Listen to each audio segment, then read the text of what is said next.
I believe it's essential to start out with a map.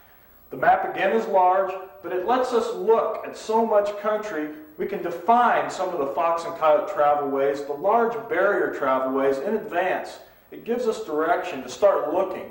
Remember, this is South Dakota. We've got predators all over the place. There's probably a fox or a coyote in every section on this map. But there's places where there's going to be more fox and coyote. And those are the places that I want to concentrate my efforts in. There's no way I can get permission in all these sections or have enough traps or time to check sets in all these sections. But if I can find the target areas, the places where the fox and coyote are the most densely populated, the places where the fox and coyote are going to sift through, I'm going to be a lot better off, and I'm going to be a lot farther ahead than just the average trapper that drives down the road asking Joe Farmer to trap. But you might get some magic markers, and you might color the interstate red and the Missouri River blue. And then look for your smaller creeks. Look for your marshes. Color your marshes orange and your smaller creeks yellow. And just start looking for the habitat change in your long-running barriers. Like over here is the White River. It's the most winding river in the world. It's in the Guinness Book of World Records. That's a long-running barrier. Coyotes aren't going to swim across that, and most of them aren't. They're going to follow it. And where long-running barriers intersect, those are going to be super hot spots. Where the White River runs into the Missouri River here, this is a hot spot right here because there's two long-running barriers that meet. It's a bottleneck. The coyotes coming up the river or down along the White River here, they all get stuck right in this one spot. There's a lot of public ground in there, so maybe there's a lot of competition, maybe not. But nevertheless, two long-running barriers meet. That's an excellent place to start looking. That, in my opinion, is a target area. I'm going to show 5 target areas that I trap on this map. We're going to look at them up close on the map here. And next we're going to go out in the airplane. And we're going to actually fly over these areas. I'm going to take you up. You're going to actually see now what they look like on the map. And then we're going to fly over them. And we're going to see what they look like from the air. And then, lastly, on the ground, we're going to drive to each of the 5 locations and look for the exact trap placements, the places where I'm going to make the sets, the places where I've caught coyotes and fox in the past. This is the way I handle my personal instruction program. This is the way you're going to see it on the video. The first area we're going to look at is Red Lake. We're going to fly over it, and we're going to find the actual places to set. Notice as you look at the map what we're dealing with here. We've got creeks coming in on this end. The lake's wide back here and skinny back here. There's more creeks here, and over here's the longest creek. And you'll hear me talk about that a lot when we get out in the field.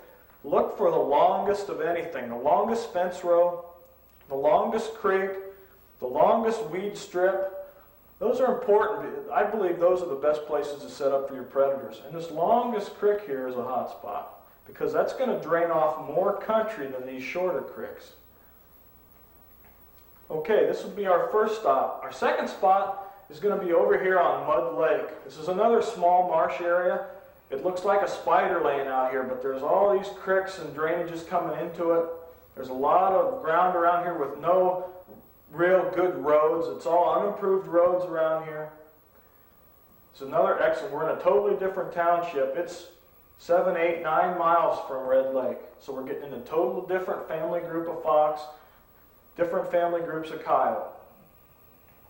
Okay, the third place I'm going to go is up in here on this creek. It's called Smith Creek. We're about 5, 6 miles north of Mud Lake. I know it looks just like a long creek. It can wind in through a lot of country, but the reason I've got it colored blue in here is because this is the one that's full of water all summer. We've got an intersection place right here that makes for a real good spot to set up, and that's where we're going to go when we come back. You'll also notice there's 4 or 5 sections of land here where there's no roads in there. Makes for an excellent place right here. Okay, the fourth place we're going to go is on the west side of the river. It's more of a coyote location. I'm going to back off over here. It's right here.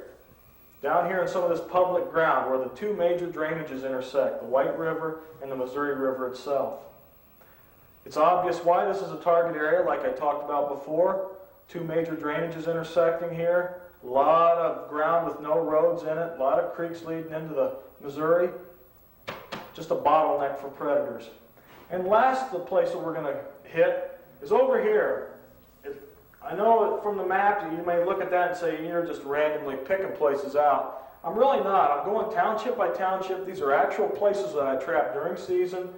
I have a ground rule. I have to make $1,500 on a target area or it's not worth trapping. So each of these places have produced, like this draw we're going to go in here. Last year I got 14 coyotes out of this draw, $50 a piece. It's a good place. That doesn't count the coon and the mink and the foxes that you pick up here and there. That's just coyotes. West River in my area is pretty much coyote area. East River, pretty much fox area. But I picked this because it's the longest creek running into the White River. These other creeks are short and stubby, but this creek runs clear up and crosses the interstate.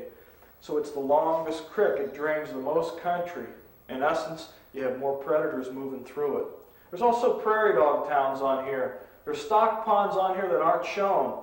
The maps don't show us everything, but they show us what we need to know to get started.